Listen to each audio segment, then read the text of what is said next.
Hello, my name is Terry Dodd. I live in Douglas County, Colorado, and I have accepted a nomination to be a delegate for the Continental Congress 2009.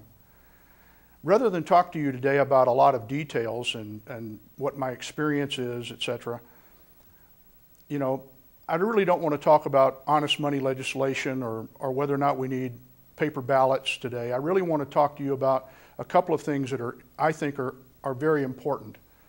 Of course, I understand the founding documents, and I've done an extensive amount of research on that. But I believe that there's something more important here that's going on. I believe that we're in a spiritual battle.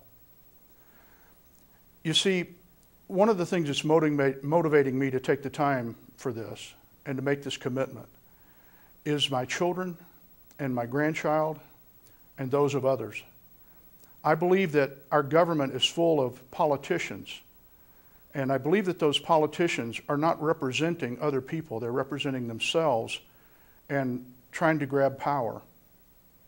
And I believe that we need statesmen to stand up, and I believe that, like William Penn believed, that those people who are not willing to be governed by God will be ruled by tyrants.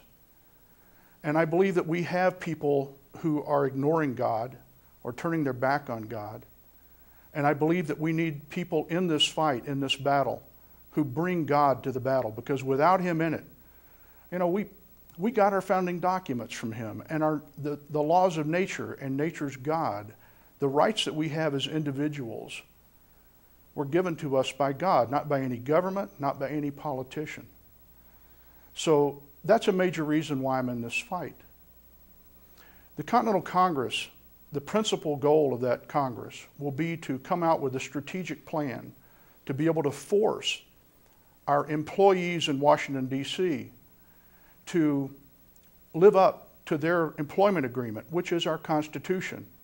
You see, a republic is built on a two-law system, and we are under the natural law, the laws of nature and nature's God, and the employees, the government officials, those that have been elected, they are under the Constitution.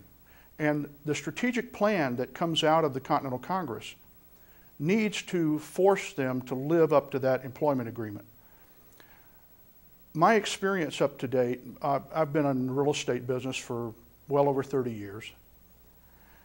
And my principal job has been to help people communicate, but it's also to act as a fiduciary, to put other people's interest above my own in my negotiations. So I believe that that's needed in this Continental Congress. I think that the three things that I've mentioned are needed. I believe that you've got to bring God to the battle with you. You've got to listen to His Spirit. We need to come out with a peaceful solution. But we need to also be very strategic in the way that we approach forcing these officials to live up to the Constitution. And I believe that I can help the communication process so that we can come out with something that is meaningful and that will have a strong impact. I believe in the Continental Congress 2009 because it's the same thing that our founding fathers did back in 1774 and 1776. They came together to look at the grievances that where their rights had been violated and talk about those and figure out a way to overcome the circumstances that they were in, where they were having taxation without representation and that their rights were being completely ignored. They actually petitioned the king and the parliament for about 11 years before they had their first Continental Congress. So this is going to be a public event that's broadcast worldwide, really. And I want to be a part of coming out with a plan that will work, something that makes sense, something that really has teeth. And I believe that I can contribute to that. Thank you.